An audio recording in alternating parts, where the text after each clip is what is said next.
Hey, what's up with it, guys? Hey, welcome back to another video. Now this is going to be an explanation and kind of a guide of the Cenarion Circle Reputation.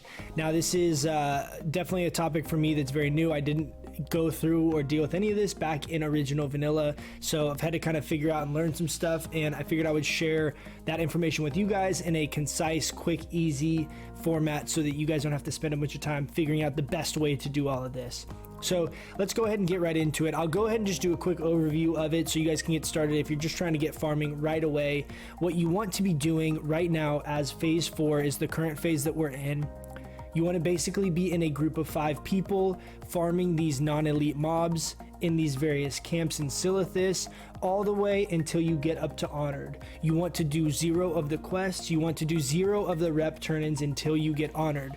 Reason being is that these mobs stop giving you reputation once you hit honored. So you want to basically accumulate as many of the rep items as you can up until honored and turn them in after you've gotten honored when you're no longer getting rep from these mobs. Now, it sounds like if you start off at neutral, right? Neutral, all the way through neutral is 3,000 rep, and then all the way through friendly is another 6,000. So that's 9,000 rep that you're gonna have to get through, and that sounds like a really daunting task. But what you can do is group up in a 5-man group. As long as you're in a party and not in a raid, you will gain rep from everyone in your party's kills, whether you're next to them or contribute to the kill or not. That's within a reasonable proximity. But for example, like this is one camp that I'm at.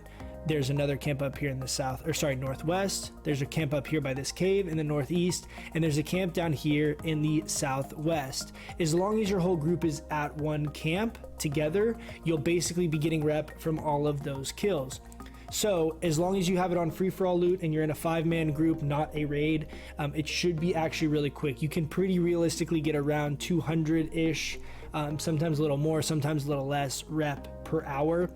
So it is a bit of a grind, but you're gaining rep while doing it. They drop a good amount of gold. These rep items, if you're not interested in getting exalted and just you're trying to get some rep, these rep items actually do sell for a good amount, so it's a pretty decent gold farm. They drop major mana potions, they drop level 60 greens, all kinds of stuff like that. So TLDR, get in a 5-man group, don't turn in any of the rep rewards, don't do any of the quests yet, and grind until you get honored. Now, with that being said, once you get honored, you can turn in 10 of these pages for a rep bonus up at the Cenarion Hold camp. And then you also can use these Twilight Cultist robe, shoulders, and helm. You equip these, and these allow you to then interact with these various windstones. So there's 3 levels of windstones. This is a kind of a convoluted topic and where it starts getting a little bit confusing, but these windstones, this is a small one. There's a medium over here that you can see this Duke of Cinders is dead. He's one of the bosses summoned from the medium-sized windstone, and then this one is currently also down, but this is the greater windstone. Now, the difficulty of these mobs, this is a soloable or 2-man mob with the lesser windstone. These the medium-sized windstones are about equivalent of like a 5-man group required mob, and then these larger greater windstones are a 20-man raid boss. So the reason you would want to be doing these is the 20-man raid boss actually has some really good items just that it drops in general, as well as it drops something called an Abyssal Scepter. The Abyssal Scepter can be turned in for rep gain, as well as like a chest that you get that has like equivalent of around 200 gold worth of value in it.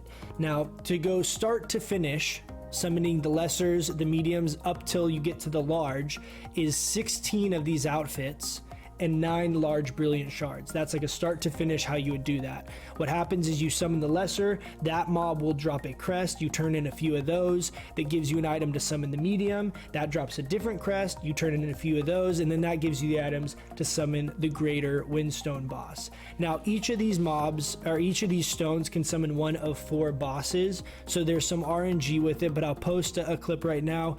You can see I was in a group doing these earlier, and there are shoulders that can drop off of this boss that are amazing for us. So they are not necessarily better than the Mantle of the Blackwing Cabal, but their spell hit on them, they still have spell power on them, and in my opinion they're easier to get or more reliable to farm consistently, because people are doing this farm and are summoning these bosses, so they're going to be a little bit easier for you to grab more than likely than the Mantle of the Blackwing Cabal.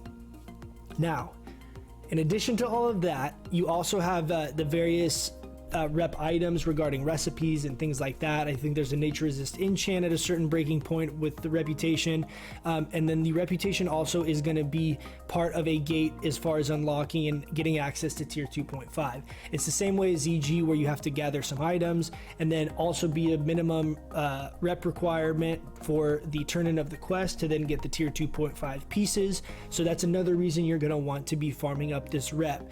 Now, you will be getting some of this rep in AQ. Exactly how much, I'm not sure.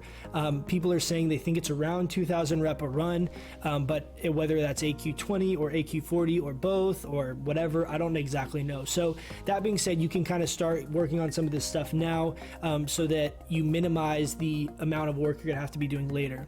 The other couple big things that are worth mentioning as far as rewards is there are bracers that are our best in slot bracers called the Rock Fury bracers, that are a quest reward that require Revered. There is also a really good caster ring called Wrath of Cenarion that requires Exalted. So those are a couple things, if you're a caster, that you might want to be trying to get a hold of. There's also a really good melee trinket. I'll link all this up here on the screen as well. Some things that are really good that require this rep. Now, you don't have to farm this. It's not like you're going to need it in order to get into AQ or anything like that necessarily, but some of these rewards are our best items for the entirety of Classic. So if you plan on raiding with any consistency, you really want to have you know, some of the best stuff in the game, this is what you're going to have to do in order to get it. So I think that really covers the majority of it. The last really little thing that I would mention, just to kind of show you guys the gear set I'm running while farming this, these mobs are level 60 or higher. So if you can, it's really important to get to 3% hit so that you're able to reliably tag these mobs, because that's kind of a big point of contention with all this, is that there's multiple groups out here doing the same thing.